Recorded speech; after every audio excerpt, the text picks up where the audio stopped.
Hey, money magicians, how are you? So, welcome to episode 28 of the Money Magic series. So, if you guys are watching this on YouTube, welcome. But you can also now find the Money Magic podcast on iTunes, we're on Spotify, we're on Amazon, and we're also on Podbean. So, you can feel free to go download the podcast and listen and stream from any of those platforms.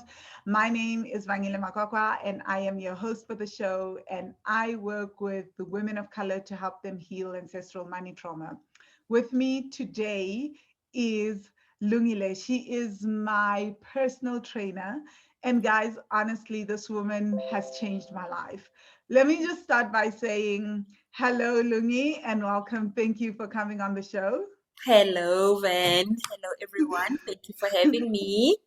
Yeah. So Lungi is in one of our podcast episodes, you guys. She shares her money journey in that podcast episode. Let me just try and see if I can find it and I can remember where.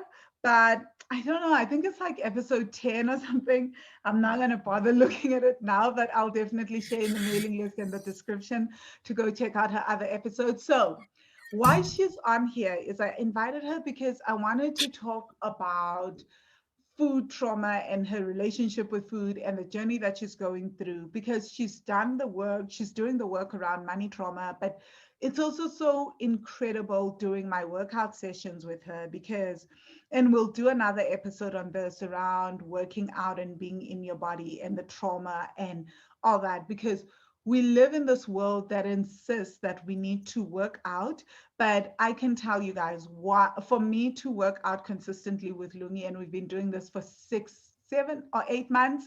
We do it virtually. She works virtually. I have, I've had many breakdown sessions of just crazy things will come out during the workout session, and I just feel I have so much trauma around what I've been told around what my body can do, what my body can't do, and I've had full on crying sessions in her sessions, and she's had to work with me and hold me through that as a client, and I think that's going to be a very, very valuable episode for us to talk about that and how trauma can also play out in terms of just building up a consistent workout regime and just being able to not just work out, but just getting into our bodies to enjoy working out and getting fit, right? But for today, we're going to talk about our relationship with food and Lungi's journey around that because as a fitness trainer, this is a huge thing. She talks to her clients around this, right? So, Lungs, welcome. Please tell people about yourself, what you do, etc. Thank you, Van. My name is Lungile, and I'm a fitness coach. I also love to really consider myself as an accountability partner. And what makes me different is that we work with the body, as you've already mentioned, and we really, really, really track our feminine cycle and Yeah. use that to excel in our fitness journey.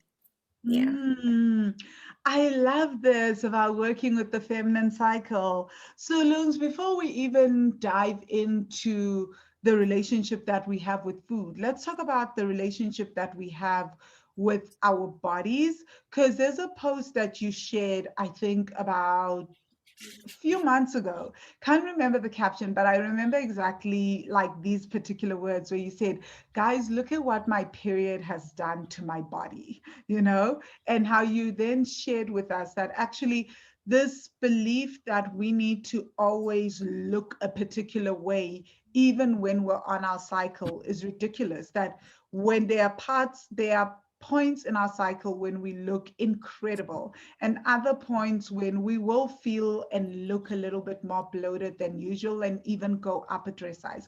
Please talk to us about that because there is so much pressure for us to always be working out, always be looking good. And that is so highly traumatic to how we see ourselves. Yeah.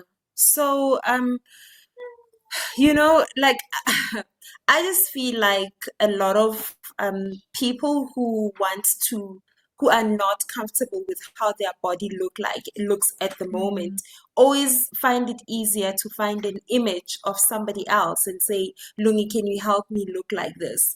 But if you think about it, an image like that, let's say you pick up an image of Serena Williams, for example, yeah. um, then I mean, I can't really say there's anything wrong with wanting to look like Serena, but then obviously you need to kind of dissect what type of.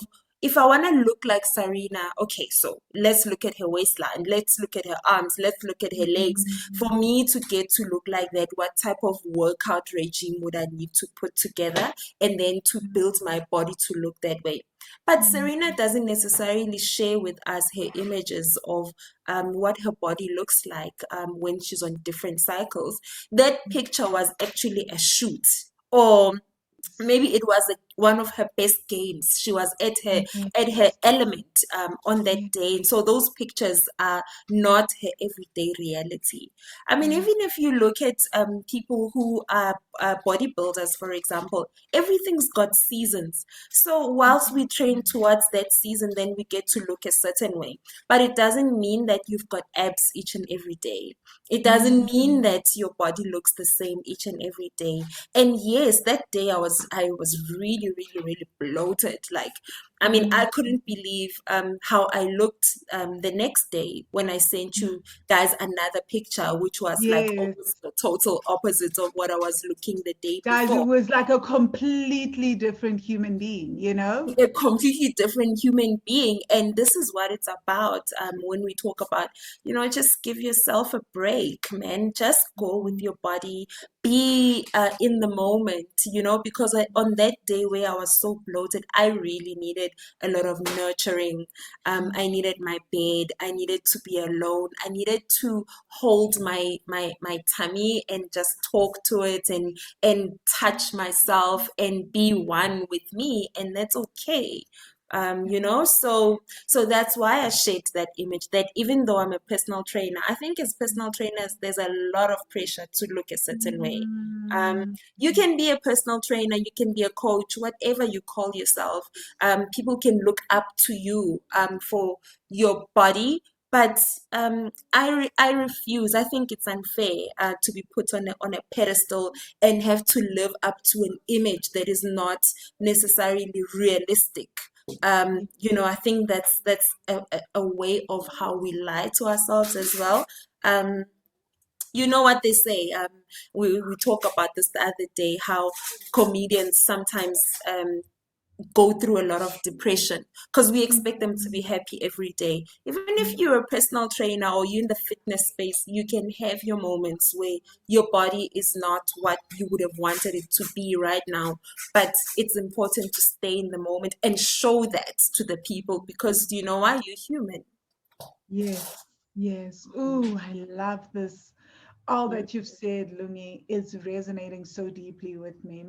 So, one of the things that I also wanted to ask about is, well, I know you just said something very, very powerful about how we look up to these social media standards, right? And being in the personal training industry and being women, we're always fed these particular images. And it leads to us having a very distorted relationship with food. So, as a personal trainer, you've also experienced yourself, but you've also seen so many clients come through the door and they have a relationship. And their relationship with food is completely bizarre, you know? So, what would you say to someone? It's not even just bizarre, but I would say it's completely unhealthy because we've been shamed for eating the way that we do, right? So, when you meet people, like, let me just start from the beginning. How have you seen most of us relate with food because we're trying to maintain a particular body weight? What are some dysfunctional relationships that you have seen people develop with food? Sure.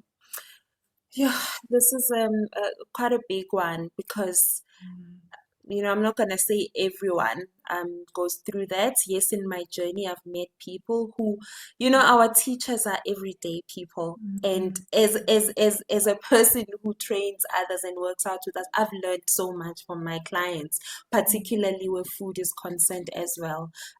But I would say that a lot of people that have come my way definitely have cut food into compartments. So they don't Mm. see food holistically as something that gives my body energy.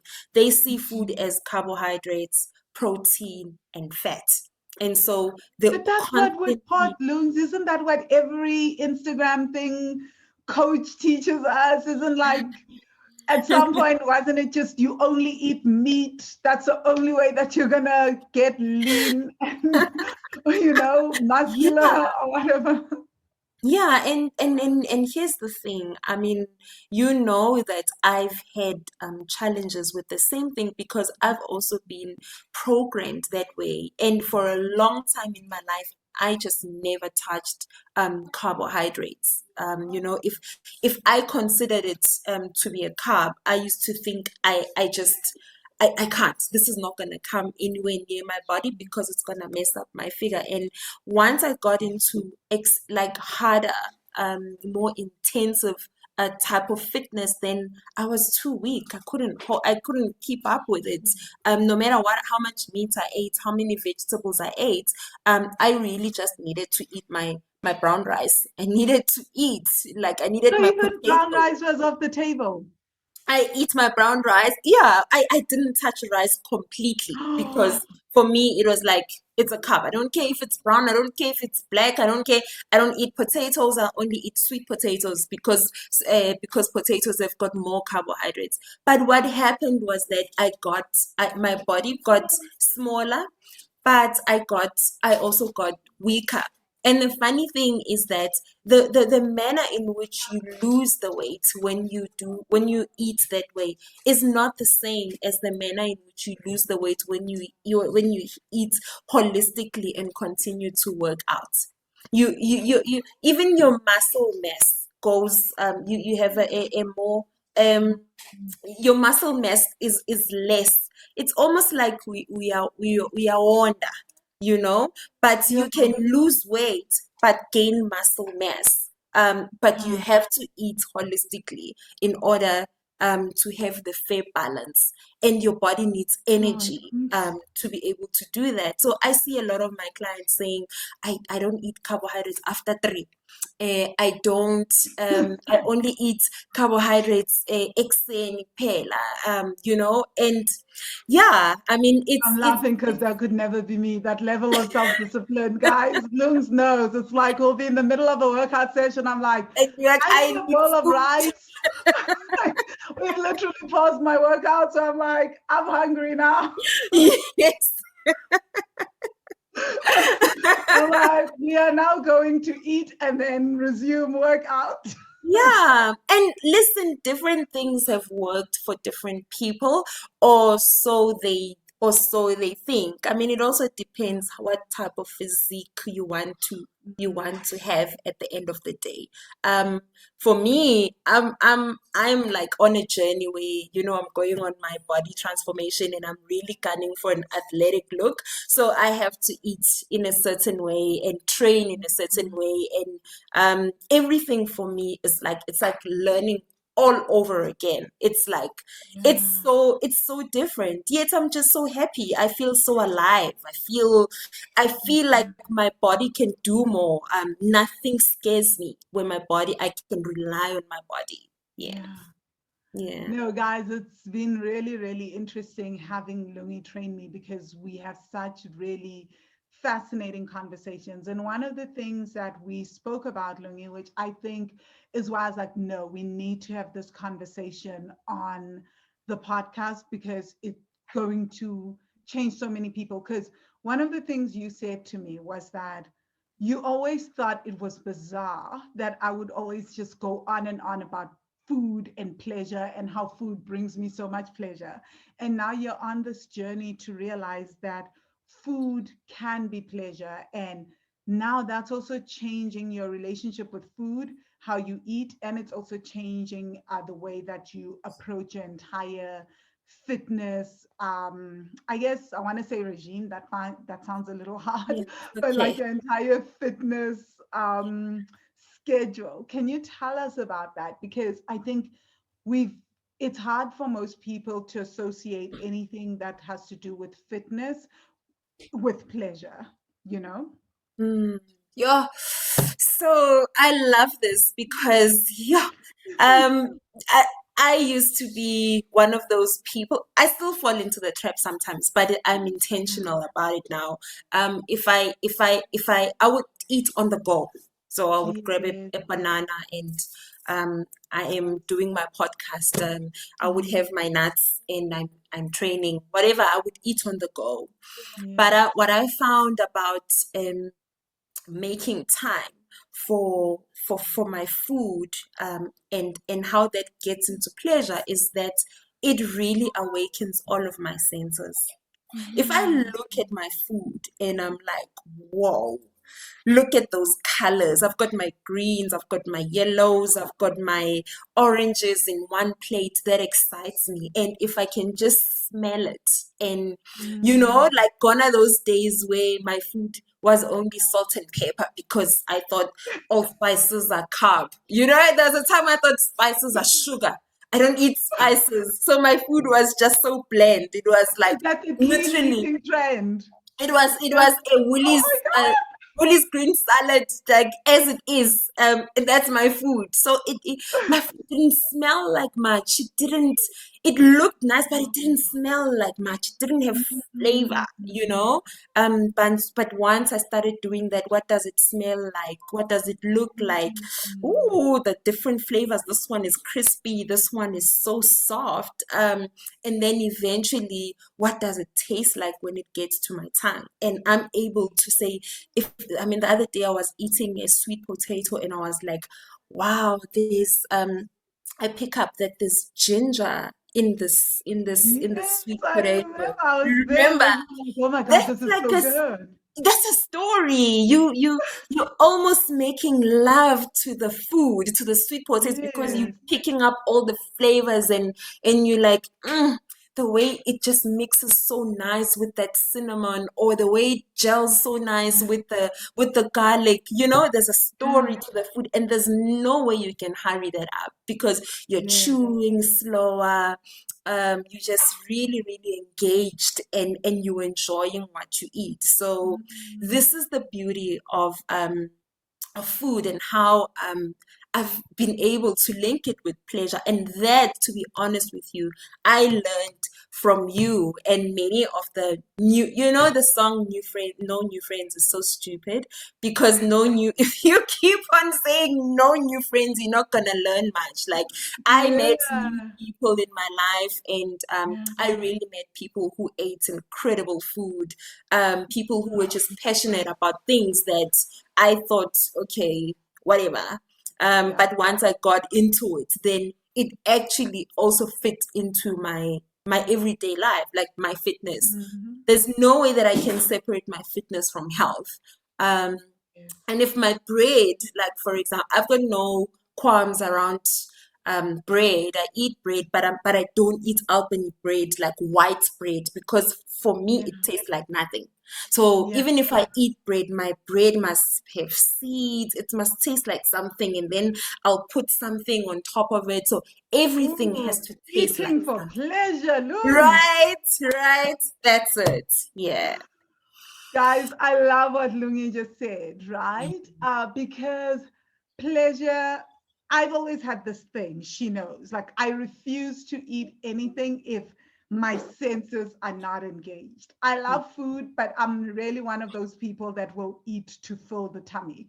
If Mm, that's the case, I'll literally be like, nope, I'm going to wait until I get to sit down, have the view that I want. I'm very, very particular. And mm, Lungs knows from the retreats that I'm always extremely particular. I want like my place to smell good, to look good, food yes, to look good, to taste yes. good. I have like a full array that food must include all the senses. I have, for me, every day of eating, and I mean every single day of eating, you guys. I don't, anyone that knows me knows this is a fact. Every day of eating is an occasion for me. Yep. It's always an occasion. And I think this Yeah. is also ancestral because my mother says when my dad got, when she and my dad got together, she brought him home for the first time and he met my great grandmother, and she would like lay out the table full of food. She used to be a chef in Mozambique when she was younger, and then she came back to South Africa, and she would like lay out the table with everything, like 3 course meals every day. And apparently my dad asked, do you guys always eat like it's a celebration every day? And my great Mm, grandmother was like, it is a celebration every day Version to have every food, you day. know? And Yeah. he, to this day, my dad said, my great grandmother taught him how to, my maternal grandmother, a great grandmother, taught him how to enjoy food. And Wow. she was all about that. Like every single setting when we're sitting at the dinner table, you couldn't just have random food. It had to be like full. And I'm like that, so I feel like some things are in our blood at times. And this is the one thing that I'm particular about is food. Mhm. That's so true. And that reminds me of like I never had a grandmother, but you know how like in Kulele Pimvili and our Yeah. neighbor we had Ugogo, and Ugogo used to make things like amaheu and um the Oh, mabele porridge. She was very like yeah. passionate about those things. And her Yeah. husband, which we all called Mkulu, I Mm. remember one morning when we were visiting at Gabon Ntlantla, and Omkulu had a spoon and he was licking the spoon. He was like, like he's licking ice cream, and he would just talk to himself, and he would say, "Umdogo wakho madlamini." And this was an elderly couple, like they were so in love, and he was eating something simple like porridge, but it was made from love. So apart from just putting colors together, I would rather not cook if my heart is not in it, like you Yeah. really have to put your heart in it, and then the love in it for the people to sense that, Yeah. yeah. I can always feel, like, honestly, because I'm such a foodie, I can always feel when food has been made in a hurry or hasn't been made with love. You can taste it, and like it has a look to it. You know, Mm, there's this incredible book that I'm sure most of us have read in high school. It's called like Water for Chocolate, and it talks mhm, about that. Like, mhm. oh, guys, so this is so, so beautiful. So And now, you know what? I'm sorry to cut you, but this takes us to what we've labeled junk food. I really don't like the term junk food because I want you to be able to decide for yourself what you're going to put in your body, what's good enough for your body and what's not good enough for your body. But food that is like it's almost like that food kusekiwini.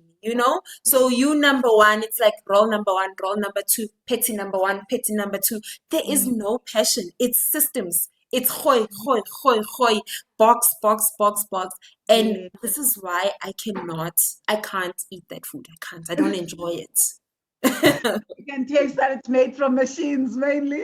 Yeah, exactly. Even when you order the ribs, I mean, if you go to like famous rib stores and you Yeah. can see with yeah, no, this rib sauce, bayithe ngebhodlela, and the waiters are running Mm, in the restaurant. One moment the waiters are expected to sing, the other they expected to bring the plates. They holding, in fact, the plates are hot. Others are returning the food. The onion rings are not. They've got flour. The kitchen. The people making this are running. They're not putting their heart in it. There's no mm. way. Yeah, I guess this is also why we have the farm to table culture developing, right? Like that people are starting Absolutely. to go to family-owned restaurants. They're going to Absolutely. restaurants that grow their own food, their own organic Absolutely. food, where people are Yeah. sourcing directly from from the farmers themselves. Because there is something to be said. You are right around like food that is made slow and with love. Yep. So, Lungi, as people are listening to this, they like, but I eat like this and I'm like this with food so that I don't overeat, because I'm portion, because that's a new thing, right? It's also portion control, because I'm also trying to control my portions. By the way, guys, if you ever, I always warn people, because people think it's a joke. But like once you meet me and you see me eat, please do not Yeah. comment. Okay. Because people Yeah. are always like just staring with open mouths and just like wondering what the hell is going on, because I can eat all day. I've never really believed in portion control. So what have you seen when you're eating for pleasure? And how's your relationship with food changing? And how's it impacting your body? Because most times we're refusing to enjoy food because we don't want to pick up weight. Have you found that, oh my God, I'm actually picking up weight because I'm eating for pleasure, you Mm, know? sure. This is and actually the opposite. Like now that I'm eating for pleasure, I've actually dropped weight. Oh, I don't wow. know how that happened, but I eat the food that I love. I eat the food that my body desires. I eat the food until I'm enough. And then I no longer eat. I no longer have to eat. So angidli mangabe ngisuthi. Yeah. But if ngisalambile, I definitely carry on eating. And you talk about portions, Vangile. The other thing that I feel our conversation has to highlight is that what makes your eating work is that you eat according to your values. You eat according to, your you have this belief that your body should only get the best. That's what you serve your body, and that's what. So it's not the same as eating whatever you can get. There's also a lot of politics around food, but I do think if we are deliberate and intentional about deciding what am I gonna eat, then we can get it right. Yes, yes, I agree with this. I think that there's a lot around that. So as we're talking about this, Lungs, I don't know if people are noticing from other podcast guests in the Money Magic podcast, if you guys are able to pick up the similarities with this, but that there's this thing where people talk about, where we've had guests talk about, come on and talk about money, and how once they started spending according to their values, started making money according to their values, started incorporating pleasure into their financial journey, their relationship with money completely started to change. Once they started working with their bodies, their relationship, and really looking at what their body is saying around money, their relationship with money started to change. So I'm really, really interested. Have you been able on your money journey as you're doing the Money Magic course, have you taken some exercises that you've started to develop for yourself or for clients to take them through building this relationship with food or their bodies? Have you seen that there is a link between trauma, how we respond to trauma? We obviously have different responses, maybe to money and food. I don't know, I'm not a food trauma expert, but I'm just very interested in hearing what you have seen. Mm. I would say that we like to separate things. In my story, what I've learned is that everything has got the same principles. Yeah. Money, Yes. health, whatever it is that you value, the principles are the same. You Yeah. know, when I start when I start spending my money um, on things that are not in line with my values, I Mm. see that there are drops around my money story. When my image, what I believe about myself, what I can achieve, am I worthy? Am I, am I deserving of the life that I've created? Once I start questioning that, I see that my money story kind of takes a dip. So I have to be intentional about working on my mind, my thoughts around my money journey, and my Mm. feelings, and my emotions and my belief. It's almost like I constantly have to do a, what do you call it, a recon of some sort, around that. And with the with the food, it's also exactly the same. Once you start, if you don't know what your values are around your health, because it's not just about food. If you don't know what your values are around your health, then it's easy. We don't smoke because it's right or it's not wrong. Like, I'm not gonna say to you, stop smoking, it's wrong. I'm Yeah. just going to ask you, what are your values around your health? What do you want to achieve? Because there's going to be certain things that are going to be difficult to achieve if you're smoking. Like, if our running might be affected if we're smoking, climbing might be affected if you, then you need to start behaving according to your values and what you want to achieve in your journey. So everything is interrelated to my values around that, my beliefs, and my thoughts, and how I feel about it, how it feels in my inside my body as well.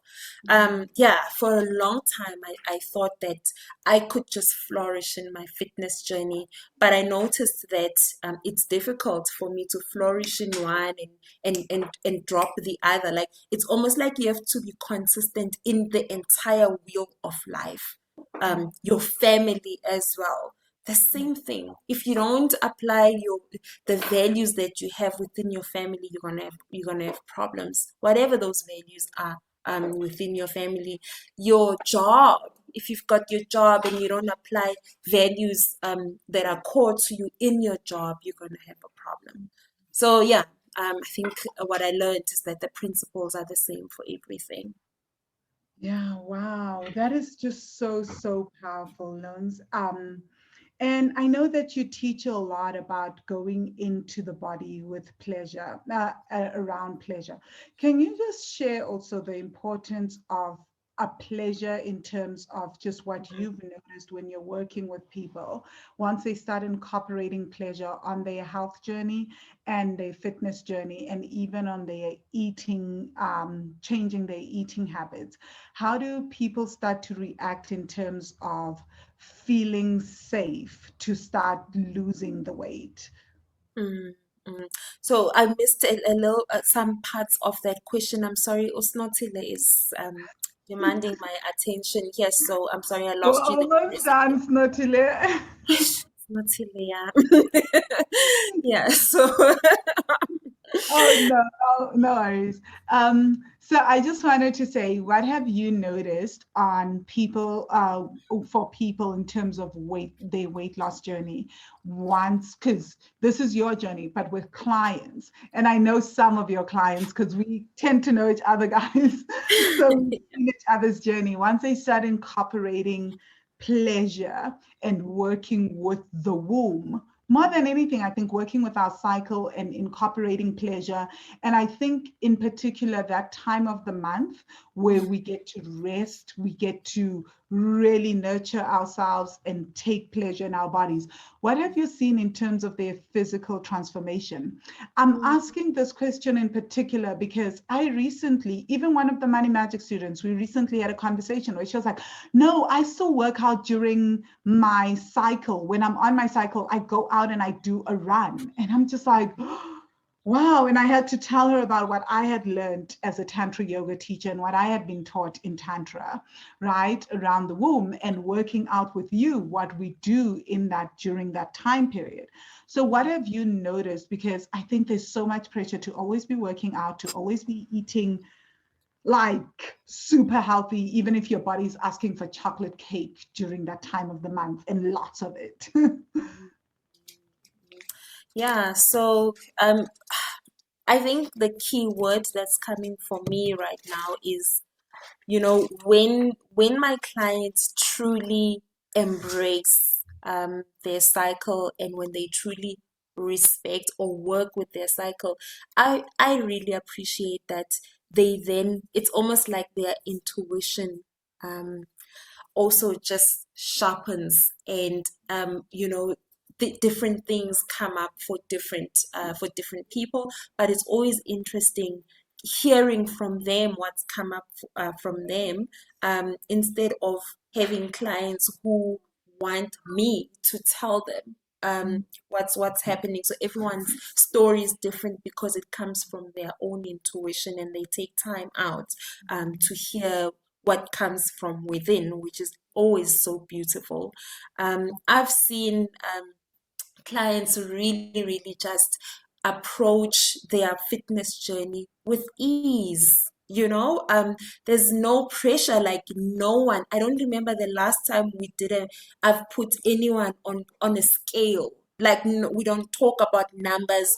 You How much I you weigh, you guys? you're not, we don't talk about numbers. No one is a 65, a 70, and aiming to be a 50, We just focusing on how do I feel in my body? Can I do the things that I want to do? What can I do to be able to do more of that? And we work with that. And we work with from a pleasure point of view. So the food is enjoyable. Everything is just it's almost like little pockets of love here and there, towards self-love, embracing where I am, dressing for my body to look beautiful. I mean, this is where everybody's drinking more water. Your skin is looking beautiful, but you've always have beautiful skin. But I see that a lot with my other clients as well, that people's skin are just glowing.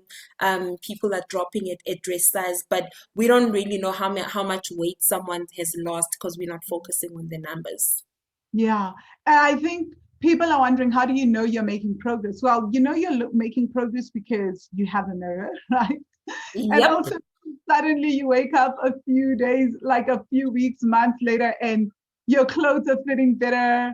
Like I was saying to Lungs the other time, oh my gosh, Lungs, I think I need a new yoga pants wardrobe, because some of these yoga pants are not so fitting as snugly. So I had to give away some yoga pants because of that. So, and I think that is what makes this so beautiful, because there's no pressure. And often we think that to achieve our ideal goals in any way, we need to be under pressure. We need to be constantly checking the numbers.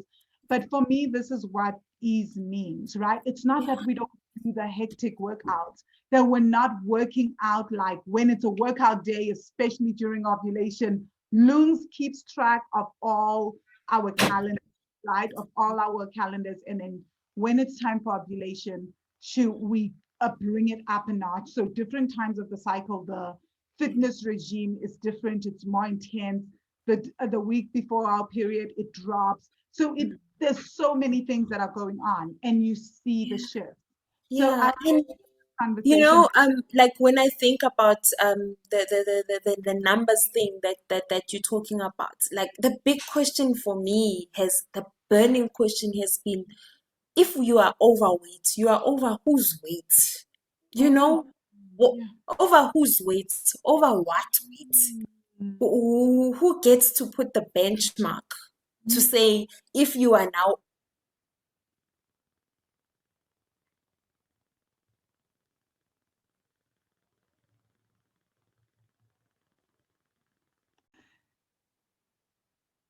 Hi, Loon. Sorry, lost you. So I stopped the recording for a while, for a short Okay, minute. So you were okay. just telling us about if you're overweight, over whose weight, right? Yeah, over whose weight, who puts the benchmark, and then okay, so if someone is overweight, then like I'm just thinking, whatever happened to human diversity?